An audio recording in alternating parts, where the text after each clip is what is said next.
अभ्यास कार्यपुस्तिका कृषि विज्ञान कक्षा 7 इकाई 2 पाठ का नाम है भूक्षरण। आइए बच्चों हम लोग प्रश्न को सॉल्व करते हैं। प्रश्न नंबर 1 है, निम्नलिखित प्रश्नों में सही उत्तर के सामने सही का निशान लगाइए।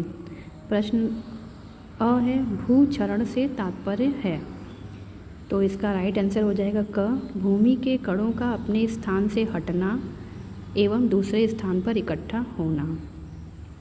प्रश्न नंबर ब है, वायु भूक्षरण निम्न कारक द्वारा होता है, तो वायु भूक्षरण किसके द्वारा होता है? वायु द्वारा। अगला प्रश्न है स, मृदा संरक्षण का अर्थ है। मृदा संरक्षण का अर्थ होता है मृदा को क्षरण से बचाना। क वाला सही हो जाएगा। द प्रश्न है, निम्न स्थानों पर रेवाइन या बीहड़ पाया जाता है। राइट आंसर हो जाएगा इसका घ, नदी नालों के किनारे व आसपास। यह प्रश्न है, भूक्षरण निम्न शक्तियों द्वारा होता है, तो भूक्षरण हवा, वर्षा, बर्फ सभी के द्वारा होता है। राइट आंसर हो जाएगा घ, उपरोक्त सभी। प्रश्न नंबर 2 है बच्चों, रिक्त स्थानों की पूर्ति कीजिए। तो यहाँ पर पीछे 2 शब्द दिए हुए हैं, इन्हीं में से देख करके हमें भरना है। यहाँ पर पहला है, सबसे अधिक भूक्षरण होता है। आंसर है जल से। भूस्खलन लैंड स्लाइड में होता है, तो लैंड स्लाइड अक्सर पहाड़ी क्षेत्रों में होता है, तो राइट आंसर हो जाएगा पहाड़ी क्षेत्र। बीहड़ भूक्षरण में पाया जाता है, तो बीहड़ जो भूक्षरण होते हैं वो नदी नालों के किनारों में पाए जाते हैं। प्रश्न नंबर घ है, रेतीली भूमि में तेज हवाओं के चलने से कभी कभी बन जाते हैं। क्या बनते हैं? Sand dune. घ अंग है प्रश्न, प्राकृतिक रूप से मिट्टी की ऊपरी 1 इंच सतह बनने में लगभग कितने वर्ष लगते हैं? 300 से 1000 वर्ष तक लग जाते हैं। प्रश्न नंबर 3 है बच्चों, निम्नलिखित प्रश्नों के उत्तर एक शब्द में दीजिए।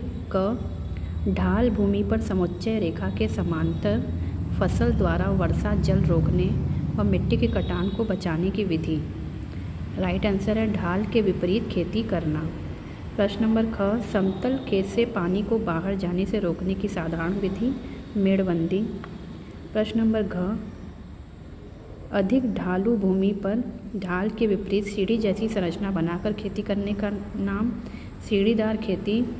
घ है, भूमि को भूमि कटाव से बचाने हेतु वृक्ष लगाने की क्रिया क्या कहलाती है? वृक्षारोपण। अंग है, पट्टीदार खेती में एक पट्टी पर अधिक आच्छादित फसलें लगाने के बाद दूसरी पट्टी पर किस प्रकार की फसलें लगाई जाएं? राइट आंसर है मक्का, ज्वार, बाजरा। प्रश्न नंबर 4 है बच्चों, निम्नलिखित कथनों में सही पर सही और गलत पे गलत का निशान लगाना है। पहला देखते हैं, भूक्षरण का अर्थ गड्ढे से मिट्टी खोदकर अन्यत्र ले जाना है, ये गलत है।